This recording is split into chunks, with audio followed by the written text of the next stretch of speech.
विक्रम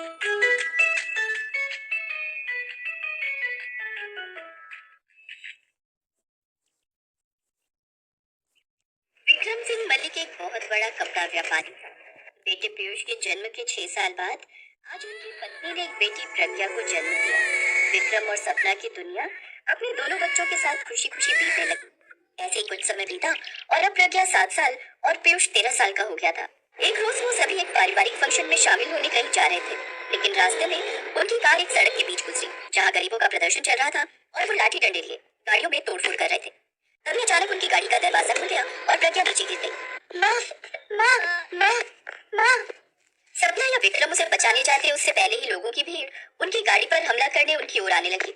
विक्रम को कुछ समझ नहीं आया और उसने गाड़ी भगा दी, जिस कारण प्रज्ञा उस भीड़ में कहीं खो गई। और कुछ देर बाद जब सारी भीड़ वहां से चली गई तो प्रज्ञा रोने लगी।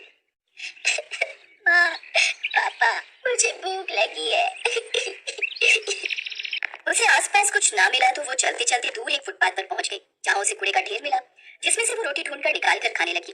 अब वो इसी तरह या तो मंदिर के बाहर लगे भंडारे में खाना खाने के लिए लंबी लाइन लगा दी या मांग कर गुजारा करती। विक्रम ने उसे ढूंढा लेकिन वो उसे नहीं मिली। ऐसे ही प्रज्ञा फुटपाथ पर रहकर बड़ी हो गई और अब वो पेट पालने के लिए बूट पॉलिश का काम करने लगी। एक रोज, अबे ओ गरीब, ये क्या हल्का हल्का चला रही है? चल अच्छे से बूट पॉलिश कर। ठीक से ही कर रही हूँ साहब। मन लगाती है। मेरा बाप बिल्डर है शहर का। अगर मैं चाहूँ ना तो 2 मिनट में तुझे इस फुटपाथ से हटवा दूं। तो कौड़ी की साली गरीब।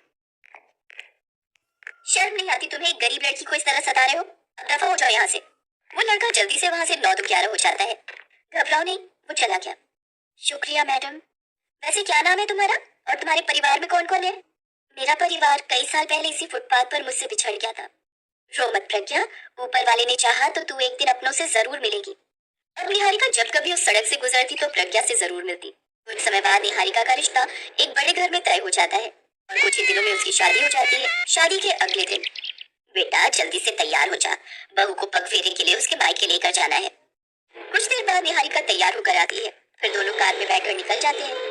फिर उनकी गाड़ी फुटपाथ की उसी जगह पर पहुंचती है जहाँ प्रज्ञा बूट पॉलिश करती थी।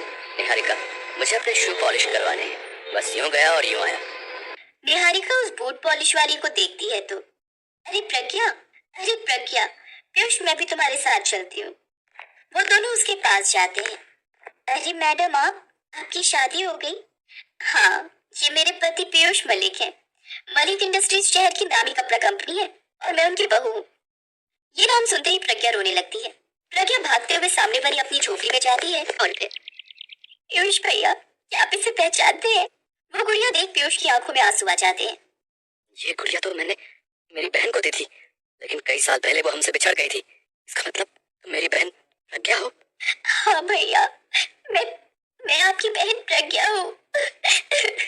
इसका मतलब प्रज्ञा तुम मेरी ननद हो। प्रज्ञा, इतने बड़ी घराने की लड़की होकर भी तुम्हारी जिंदगी इस झोपड़ी और फुटपाथ पर बीती है, लेकिन अब तुम्हारे सारे दुख खत्म हो जाएंगे। चलो अब घर चलो। बहू, तुम इतनी जल्दी लौट आई और ये गरीब भिखारी को तुम कहाँ से उठा लाई? माँ, ये इस घर की बेटी और हमारी प्रज्ञा है जो कई साल पहले हमसे बिछड़ गई थी। ये सुनकर सपना की आंखें भर आती हैं और वो झट से जाकर प्रज्ञा को अपने सीने से लगा लेती है। प्रज्ञा, मेरी बच्ची, भगवान का शुक्र है जो तू हमें मिल गई। हमने तुझे कितना ढूंढा बेटी, लेकिन तू हमें कहीं नहीं मिली। लेकिन अब तू आ गई है ना, तो हम सब तुझे वो सारा प्यार देंगे जो तुझे तेरे बचपन में मिलना था। अब वो सब मिलकर प्रज्ञा को खूब प्यार और सम्मान देते हैं, जिसे पाकर प्रज्ञा अपनी गरीबी के दिन भूल जाती है और खुशी खुशी उन सब के साथ रहने लगती है। तो दोस्तों, कहानी तो हमने देख ही ली, तो अब चैनल को सब्सक्राइब करें और बेल आइकन को दबाएं। नीचे रेड वाला बटन है, उस पर क्लिक करें और चैनल को सब्सक्राइब करें। तो मिलते हैं किसी न्यू वीडियो।